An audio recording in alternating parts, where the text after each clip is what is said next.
Hello students, in this video we will discuss physical properties and chemical properties of carboxylic acids. So let's start the video.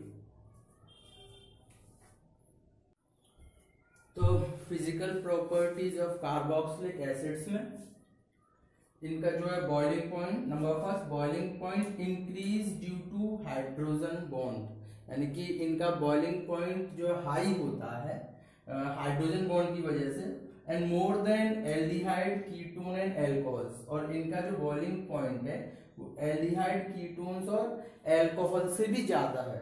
Reason क्योंकि यहाँ पे दो मतलब two types of hydrogen bond बनने लगते हैं। जैसे ये हमारे पास में कार्बोक्सिलिक एसिड है और ये दूसरा हमारे पास में कार्बोक्सिलिक एसिड है। तो इस वाले कार्बोक्सिलिक एसिड का हाइड्रोजन इसके ऑक्सीजन से हाइड्रोजन बॉन्ड बनाएगा और ये वाला ऑक्सीजन इस हाइड्रोजन से बॉन्ड बनाएगा।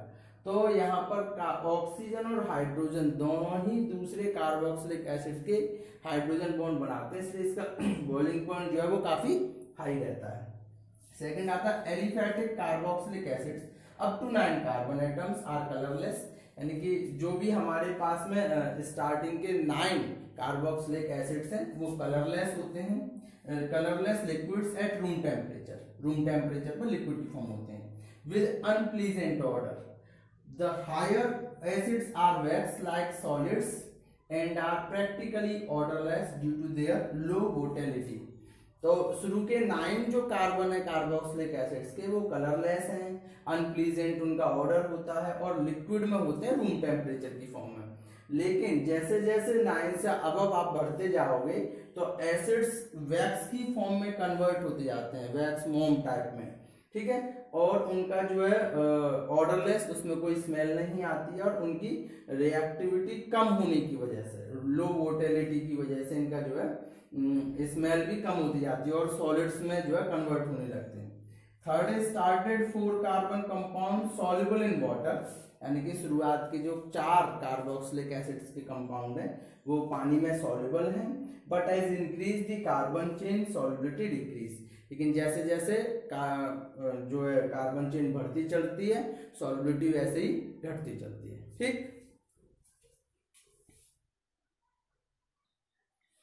तो chemical properties of carboxylic group में यहाँ पे 3 तरह की रिएक्शन चलती हैं। पहले जब ये बॉन्ड टूट जाए, reactions involving cleavage of H bond, OH वाला H, उसके बाद हो सकता है ये टूटे और बाकी के COH पूरा का पूरा टूट जाए। 3 तरह की रिएक्शंस चलती हैं। पहले इसमें देखें, इसमें नंबर फर्स्ट है reaction with metals, reaction with metals. तो इसकी अगर हमारे पास में ये कार्बोक्सिलिक एसिड है, इसकी रिएक्शन अगर हम सोडियम मेटल से करा दें, ठीक, सोडियम मेटल से अगर आप कराते हो तो ये बॉन्ड टूट जाएगा और ये हो जाएगा 2RCOONA,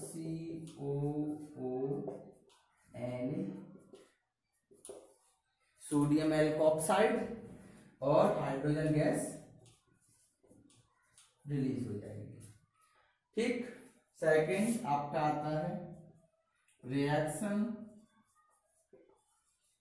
विद बेस।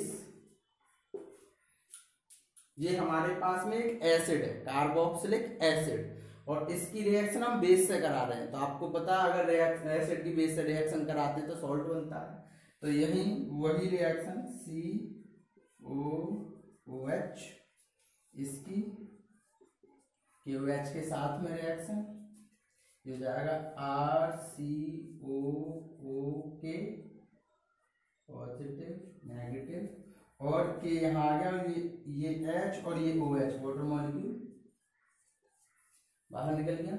ये आपको हो गया पोटेशियम एल्कोक्साइड, ये हो गया सोडियम एल्कोक्साइड, पोटेशियम एल्कोक्साइड वो आपका सोडियम एल्कोक्साइड। एक और रिएक्शन आती है इसमें, reaction with NaHCO3, sodium hydrogen carbonate, sodium hydrogen carbonate के साथ में रिएक्शन, वही ये हमारे पास में एसिटिक एसिड, इसकी रिएक्शन सोडियम हाइड्रोजन कार्बोनेट से, ठीक। तो ये आपको हो जाएगा RCOONA, ठीक।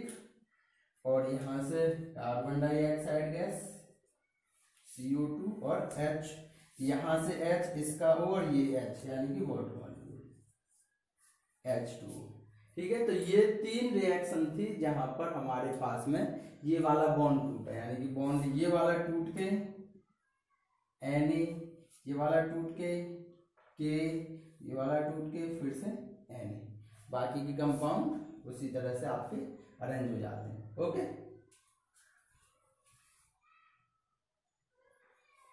उसके बाद नेक्स्ट आता है अरेंजमेंट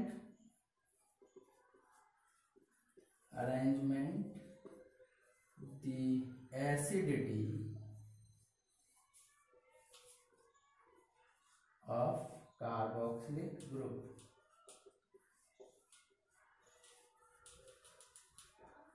तो कार्बोक्सिलिक ग्रुप की एसिडिटी अरेंजमेंट करने में एक ऑर्डर दे रखा है फिनाइल वाले, जिसपे बेंजीन पर COH है, वो सबसे कम एसिडिक होते हैं, उनसे ज्यादा जिन पर COH के साथ में I भी हो, ठीक। उसके बाद में हमारे पास में Br, फिर Cl, फिर F, फिर Cn, फिर NO2 और सबसे ज्यादा CF3 कार्बन टेट्राफ्लोराइड। ये ऑर्डर है एसिडिटी ऑफ कार्बोक्सिलिक एसिड्स का। अच्छा, एक क्वेश्चन जैसे देखें, क्वेश्चन है arrange the following in increasing order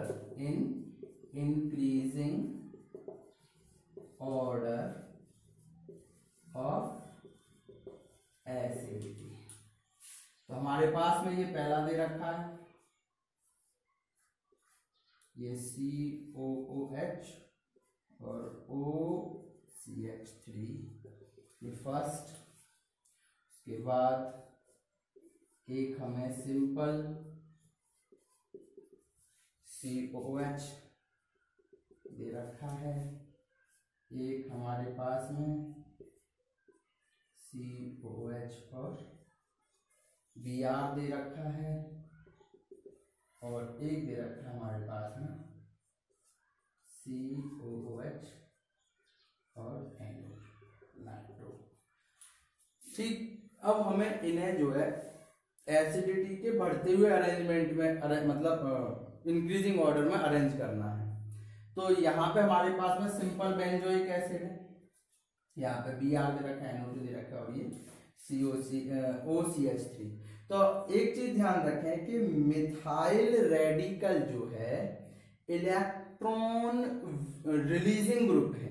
electron releasing का मतलब ये जो है इलेक्ट्रॉन्स को जो है रिलीज करता है, धक्का देके निकालता है उन्हें, जिसकी वजह से ये वाला बॉन्ड जो है कमजोर पड़ जाता है, तो ये रिएक्शन जल्दी करेगा। और एसिडिटी उसकी ज्यादा अच्छी मानी जाती है जिसका जो स्टेबिलिटी है, बॉन्ड जल्दी न तोड़ने की जो कैपेबिलिटी है वो ज्यादा हो, समझ रहे हैं। लेकिन ये इसका उल्टा करता है, तो सबसे कम एसिडिक यही रहेगा, ये सबसे कम, क्योंकि ये बॉन्ड तोड़ने की जल्दी से, क्योंकि भाई धक्का दे रहा है, ये बॉन्ड जल्दी से टूटे, और जब बॉन्ड जल्दी से टूटेगा तो उस कंडीशन में रिएक्शन जल्दी होगी। रिएक्शन जल्दी होगी मतलब स्टेबिलिटी इस कंपाउंड की कम है, और इस कंपाउंड का स्टेबिलिटी कम है तो इसकी एसिडिटी भी कम है, ठीक है। उसके बाद में नॉर्मल हमारे पास में फिनाइल वाला आएगा ही आएगा, क्योंकि फिनाइल तो भाई ऑर्डर में है ये।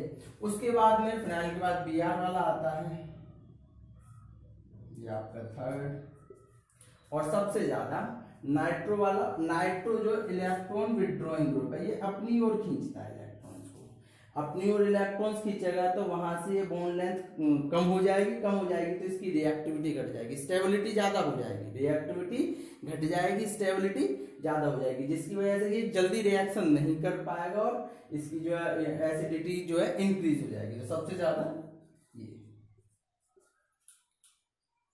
ठीक, ये आपका कंप्लीट।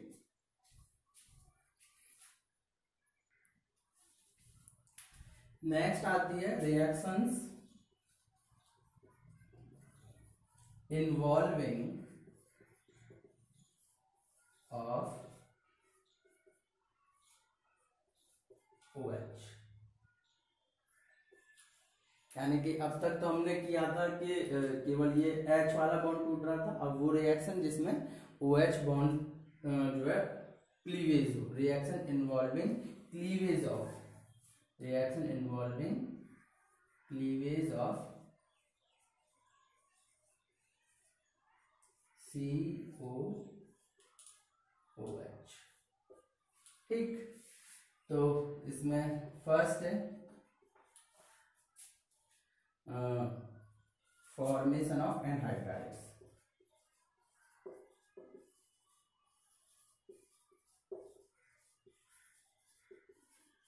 फॉर्मेशन ऑफ एनहाइड्राइड्स, तो ये हमारे पास में एक कार्बोक्सिलिक एसिड है,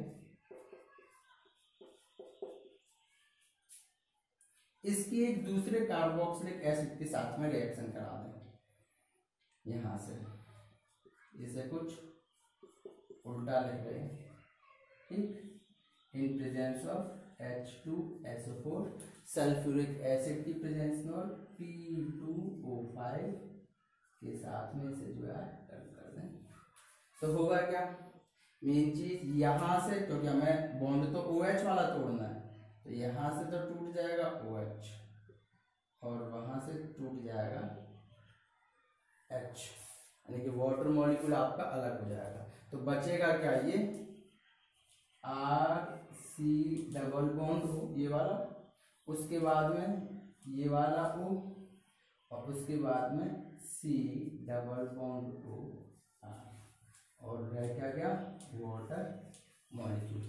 ठीक, इसे बोलते हैं हम anhydrides, alkyl anhydrides, alkyl anhydrides.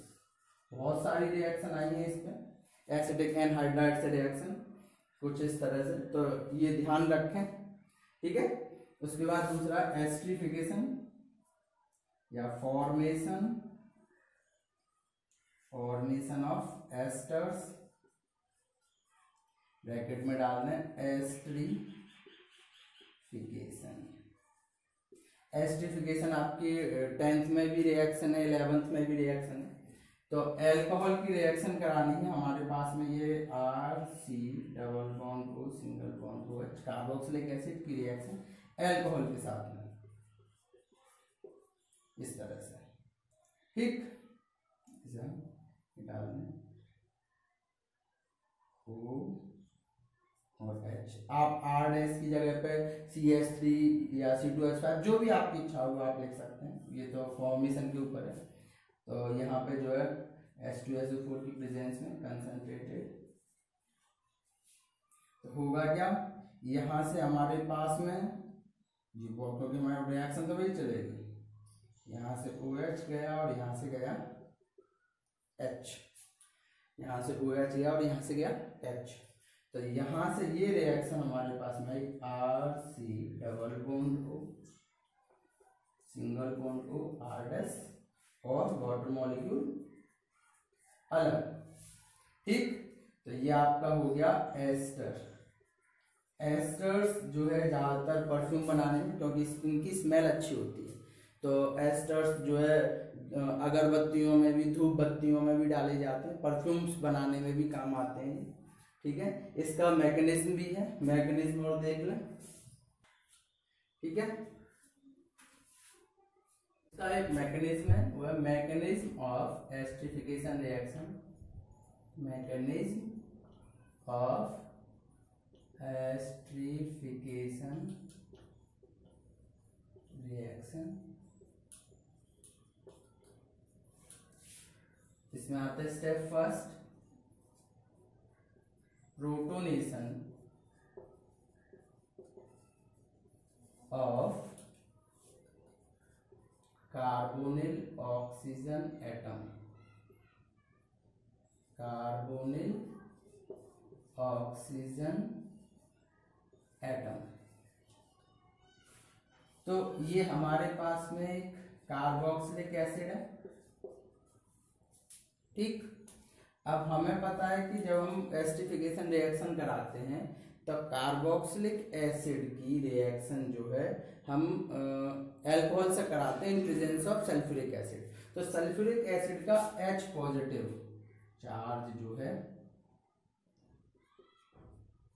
वो इस ऑक्सीजन पर आ जाता है, कार्बोनिल ऑक्सीजन पर। तो ये कुछ इस तरह से C डबल बॉन्ड OH और OH।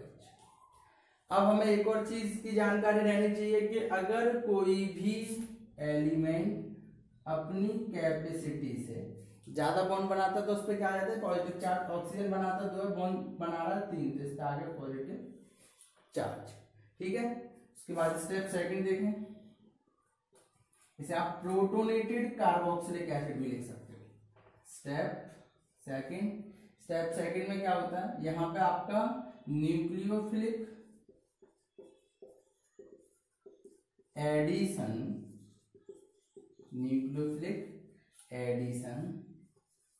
Of alcohol.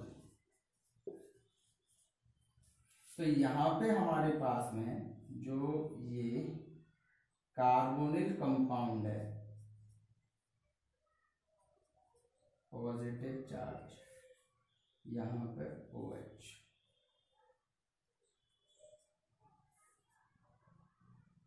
H2RS।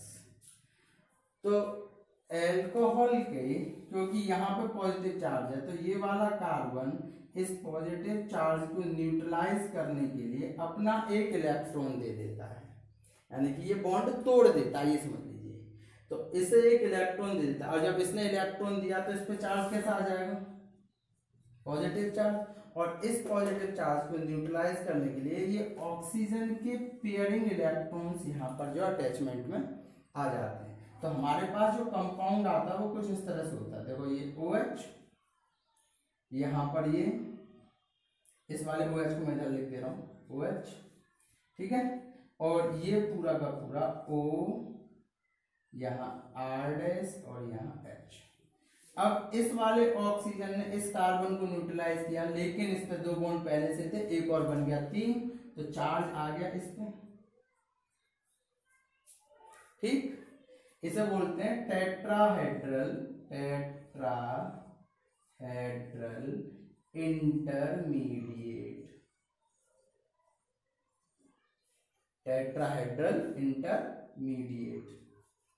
ठीक। उसके बाद में क्या होता है कि ये अपने प्रोटॉन को ट्रांसफर करता है, प्रोटॉन ट्रांसफर, देखें कैसे करता है। प्रोटॉन ट्रांसफर में होता ये है कि ये जो हाइड्रोजन है यहाँ पर इस ऑक्सीजन के रहेंगे पेयरिंग इलेक्ट्रॉन्स, तो ये वाला हाइड्रोजन जो है अपना इलेक्ट्रॉन देके यहाँ पर अटैचमेंट में आ जाता है इस वाले हाइड्रोजन के साथ में अपना, यानी कि इस पॉजिटिव चार्ज को न्यूट्रलाइज करने के लिए इलेक्ट्रॉन मार दिया, ये नेगेटिव मतलब न्यूट्रलाइज हो गया, यहाँ पर कोई चार्ज नहीं है, और ये खुद क्योंकि इस इलेक्ट्रॉन दे के आया तो H पॉजिटिव यहाँ पर आ जाता है। तो ये कंपाउंड बनता है आपका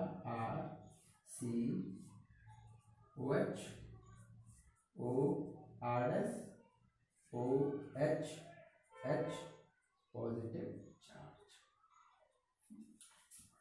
ये यहाँ पे जो है पॉजिटिव चार्ज। उसके बाद स्टेप थर्ड देखें। स्टेप थर्ड में रिमूवल ऑफ वाटर,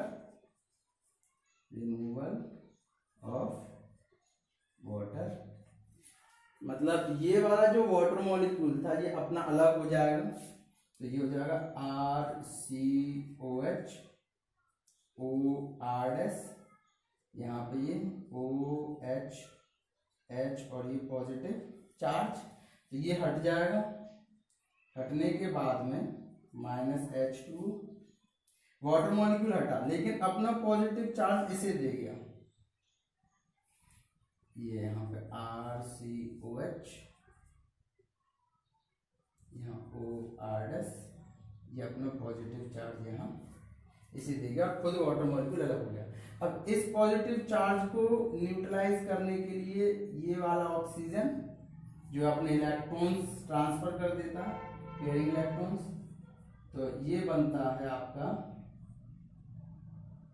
RC, क्योंकि इलेक्ट्रॉन दिए हैं तो यहाँ double bond O, single bond H, O R dash, pairing electrons आए हैं, ध्यान रखें। तो अब इस ऑक्सीजन में डबल पॉजिटिव चार्ज, तो इस ऑक्सीजन का आ जाएगा पॉजिटिव चार्ज, ठीक। और इस ऑक्सीजन पे जब पॉजिटिव चार्ज आ गया तो उसके बाद में जो है इसे कर देंगे आप डीप्रोटोनेशन, डीप्रोटोनेशन, यानी कि यहां से ये H अपना पॉजिटिव चार्ज लेके अलग, और बचा के हमारे पास में RC double bond O single bond O R dash, और ये आपको हो गया एस्टर। ये इस तरह से आपकी जो है मैकेनिज्म कंप्लीट। दोबारा से देख लें कि सबसे पहले हमारे पास में कार्बोक्सिलिक आयन था, उस पर H2SO4 का H पॉजिटिव चार्ज या अरेंजमेंट में आया, जिसकी वजह से ये जो है डबल बॉन्ड में OH, ये H पॉजिटिव चार्ज यहाँ ज्वाइंटिंग में आ गया, इसे हमने बोला protonation of carbonyl oxygen atom. अब यहाँ पे जब पॉजिटिव चार्ज आया है तो भाई ये ऐसा समझ लीजिए कि एक बीमारी हो गई है। उसके बाद step second, nucleophilic addition of alcohol. तो एल्कोहल वाला जो पेयरिंग इलेक्ट्रॉन है, समझ लें एल्कोहल वाला जो पेयरिंग इलेक्ट्रॉन है वो इस कार्बन पर अटैक करेगा, क्योंकि यहाँ पर ये बीमारी लगी हुई थी। इस बीमारी को दूर करने के लिए कार्बन ने अपना एक इलेक्ट्रॉन उस ऑक्सीजन को दे दिया। तो यहाँ ऑक्सीजन को दे दिया तो ये तो हो गया न्यूट्रलाइज, यहाँ पर केवल सिंगल बॉन्ड OH। यहाँ क्योंकि इसने एक इलेक्ट्रॉन दिया, इस पर पॉजिटिव चार्ज आएगा, इस पर पॉजिटिव चार्ज आएगा, तो उसे इस एल्कोहल के पेयरिंग इलेक्ट्रॉन्स अटैचमेंट में आ जाएंगे। तो हमारे पास में ये RC सिंगल बॉन्ड OH, ये वाला OH हमने नीचे लिख लिया, ये वाला OH यहाँ नीचे लिख लिया, और इस कार्बन का आ गया OR-H। अब ये वाला ऑक्सीजन भी 3 बॉन्ड बना रहा है, तो इस पर पॉजिटिव चार्ज आ जाएगा। इस पॉजिटिव चार्ज को न्यूट्रलाइज करने के लिए पहले हमने इस कार्बन मतलब इस ऑक्सीजन के चार्ज को पॉजिटिव चार्ज को न्यूट्रलाइज करने के लिए कार्बन ने इलेक्ट्रॉन दिया। अब इस कार्बन को न्यूट्रलाइज करने के लिए इस ऑक्सीजन ने यहाँ अटैचमेंट की। अब यहाँ पर इस ऑक्सीजन के चार्ज को न्यूट्रलाइज करने के लिए ये H, ये वाला H यहाँ आ जाएगा, अपना एक इलेक्ट्रॉन देगा, तो ये तो यहाँ पे आ गया, और ये इलेक्ट्रॉन दे दिया तो इस पर तो इलेक्ट्रॉन दिया नेगेटिव चार्ज है तो ये न्यूट्रलाइज हो गया। क्लियर। अब यहाँ पर हमारे पास में H2O मॉलिक्यूल आ गया। ये H2O मॉलिक्यूल क्योंकि ये पॉजिटिव चार्ज है, ये वाटर मॉलिक्यूल अलग हो जाता है। अब लेकिन H2 अलग हुआ है, इस इलेक्ट्रॉन्स को देखे तो यहाँ पॉजिटिव चार्ज आएगा, इस कार्बन पे पॉजिटिव चार्ज आएगा, और इस पॉजिटिव चार्ज को न्यूट्रलाइज करने के लिए ऊपर वाले OH ने अपनी पेयरिंग इलेक्ट्रॉन दे दी, तो यहाँ पे ये डबल बॉन्ड आ गया। क्लियर। उसके बाद यहाँ डबल बॉन्ड आने के बाद में ये H इस पॉजिटिव चार्ज को जहां से स्टार्टिंग हुई थी वहीं से इसने H पॉजिटिव दिया था, अब यही H अपना पॉजिटिव चार्ज लेके अलग हो जाता है, ये अलग हो गया, और हमारे पास होता RC double bond single bond R dash. Clear.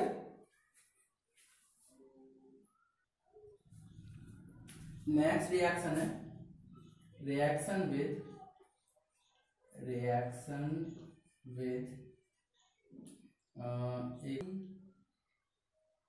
PCl5 PCl3 और SOCl2, इसे बोलते हैं फॉस्फोरस पेंटाक्लोराइड, फॉस्फोरस ट्राइक्लोराइड और थायोनिल क्लोराइड, इसे बोलते हैं थायोनिल क्लोराइड।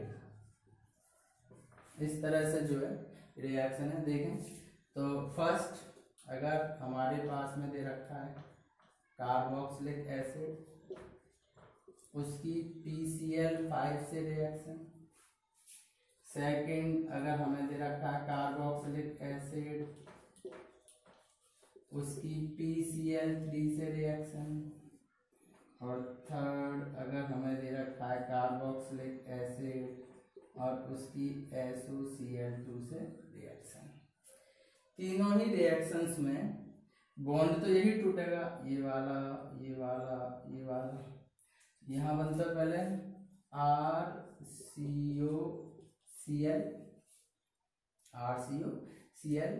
प्लस POCl3 और HCl।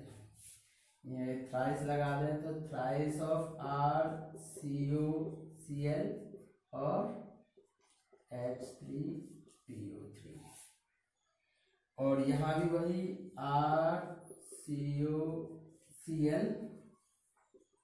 SO2 और HCl। तो तीनों में ही आपको जो है एसिल हैलाइड, एसाइल हैलाइड बोलते हैं या एल्काइल हैलाइड भी बोलते हैं, तीनों में ही वही कंपाउंड बनता है। ठीक,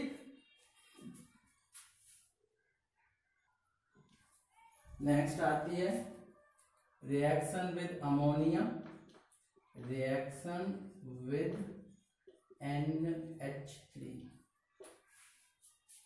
तो रिएक्शन विद अमोनिया में, क्योंकि ये देखें हमारे पास में CH3COOH, ये हमारे पास में एसिटिक एसिड पहली चीज, और अमोनिया होता है एक बेस, ये एसिड और ये क्या है, एक बेस। एसिड और बेस मिलके क्या बनाते हैं, सॉल्ट। तो यहां पर हमें मिलता है CH3COONH4। ठीक, ammonium acetate NH4, ammonium acetate. अब इस अमोनियम एसीटेट को अगर हम स्ट्रांगली हीटेड करें तो यहां से वाटर मॉलिक्यूल जो हट जाता है, यानी कि H2 और O, तो बनता हमारे पास में CH3CONH2, और इसे बोलते हैं एमाइड या एसीटामाइड। ये अभी अगले चैप्टर में चलेंगे, इसे बोलते हैं हम एमाइड, ध्यान रखें। ठीक, अगर इसकी जगह पे ये कंपाउंड,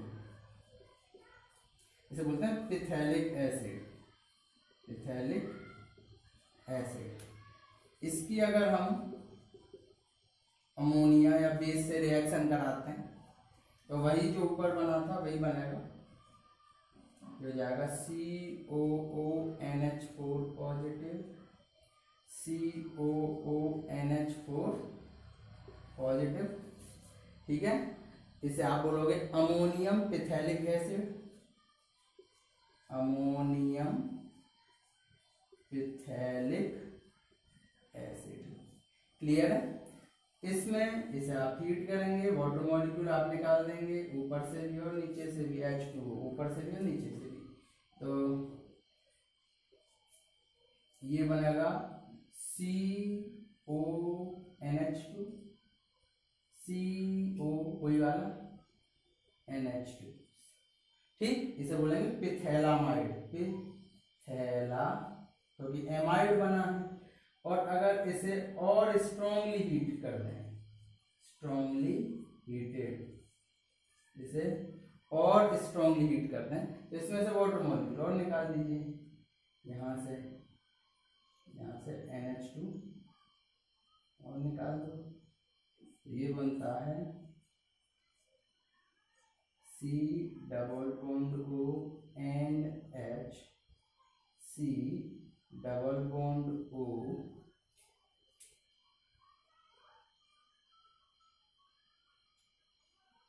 और N।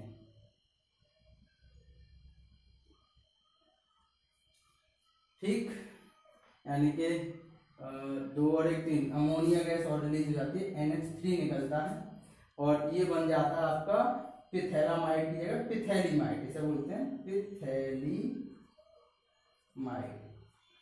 ठीक है ना, पहले अमोनियम सॉल्ट बना, NH3 दोनों में जोड़ते हैं, उसके बाद वाटर मॉलिक्यूल ऊपर से और नीचे से दोनों से वाटर मॉलिक्यूल निकालने, ट्वाइस ऑफ H2 निकल जाएगा वाटर मॉलिक्यूल ऊपर से, यानी कि H2O यहाँ से बन जाएगा पिथैलामाइड, और उसे और ज़्यादा स्ट्रॉन्गली हीटेड करते हैं तो फिर आपको मिलता है यहाँ से एक जो है अमोनिया गैस और रिलीज करते हैं तो पिथैलीमाइड। ठीक,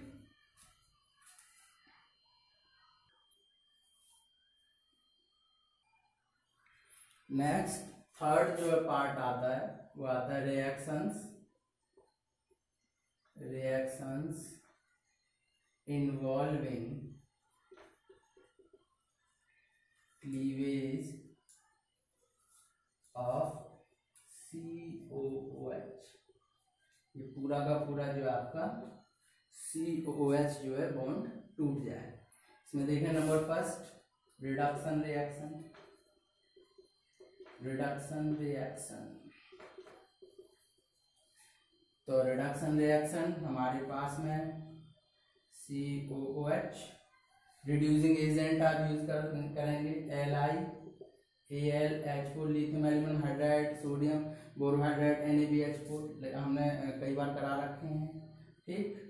और H3O पॉजिटिव प्रेजेंस में, तो रिडक्शन इसका हो जाएगा अल्कोहल, ठीक, CH2OH अल्कोहल कार्बोक्सिलिक एसिड से, ठीक।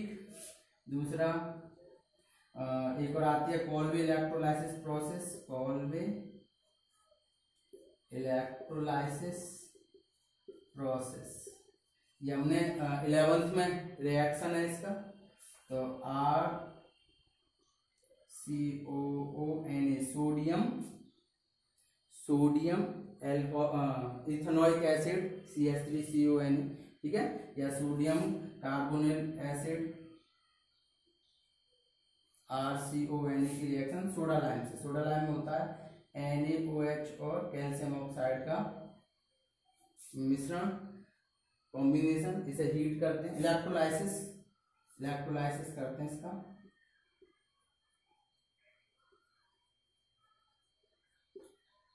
इलेक्ट्रोलाइसिस के थ्रू ये आपको जाता RH एल्केन बनता है, ठीक है ना, और CO2 और बाकी जो है बाहर निकल जाते हैं, एल्केन बनते हैं यहाँ पर। नेक्स्ट आपका आता है हेलोजिनेशन। हेलोजिनेशन में addition of halogen at alpha position of hydrogen, addition of halogen at alpha hydrogen position. तो यहाँ पे जैसे हमें दे रखा है RCH3COOH, अब इसकी जो है हेलोजन कौन कौन से, या तो क्लोरीन हो सकते हैं या ब्रोमीन हो सकते हैं, in presence of red phosphorus में। तो ये हमारे पास में फंक्शनल ग्रुप ये वाला अल्फा हाइड्रोजन, तो अल्फा हाइड्रोजन में ये जो है H हट के यहाँ पे जो है आपका Cl आ जाता है और वो यही रहता है RCH, यहाँ पर COOH। तो अल्फा हाइड्रोजन से H हटा के आपको जो है हेलोजन लगाना है। इसका नाम भी है, इसे बोलते हैं हेल-वॉल्हेंस्की,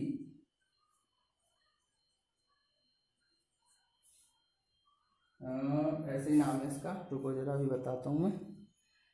इसका नाम हेल-वॉल्हार्ड,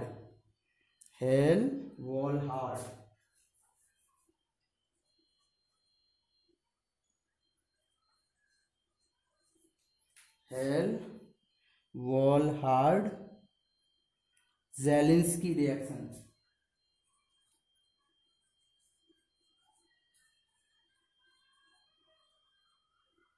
हेल-वॉल्हार्ड ज़ेलिंस्की रिएक्शन, ठीक।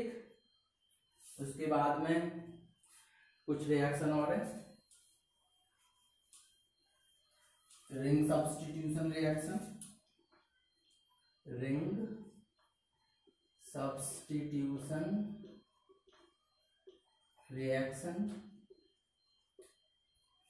तो रिंग सब्स्टिट्यूशन रिएक्शन में पहली है नाइट्रेशन रिएक्शन। नाइट्रेशन आप जानते ही हो, ये हमारे पास में इसकी नाइट्रिक एसिड से reaction in presence of sulphuric acid H2SO4, तो ये आपका बनता है Meta nitro benzoic acid, Meta nitro benzoic acid. ठीक, एक और है ब्रोमोनेशन,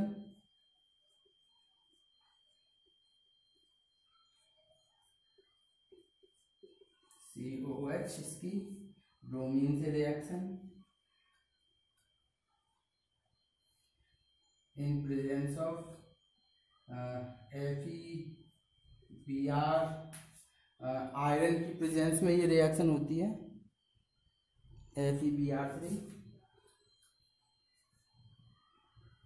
और आपका जो लास्ट कंपाउंड आता है वो आता है मेटा ब्रोमो बेंजोइक एसिड। ठीक, इस तरह से आपके इस चैप्टर की सभी केमिकल्स रिएक्शंस कंप्लीट होती हैं। इन्हें लिख लिख कर याद करें, लिख लिख कर याद करने में ही ये जो है रिएक्शंस ढंग से आपको जो है समझ में आएंगी, क्योंकि बिना आप लिखे जो है केवल एक बार वीडियो देख लेंगे तो उससे काम नहीं बनता। एक बार आपको इसे लिख लिख कर और याद करेंगे तो ज़्यादा बेहतर तरीके से आपको समझ में आएंगे। ठीक है, बाय।